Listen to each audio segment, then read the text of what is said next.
நான் கொண்ட திட்டங்கள் சிறிதாயினும் ஐயா எனக்காயும் திட்டங்கள் பெரிதல்லவோ. புழுதியில் இருந்து என்னை உயர்த்தினீரே, ராஜாக்களோடு அமர்த்தினீரே. புழுதியில் இருந்து என்னை உயர்த்தினீரே, ராஜாக்களோடு அமர்த்தினீரே.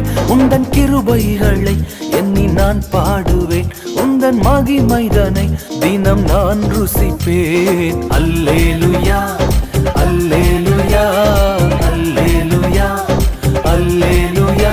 உம்மை உயர்த்துவதே எங்கள் நோக்கமையா, உம்மை பாடுவதே எங்கள் மேன்மையா.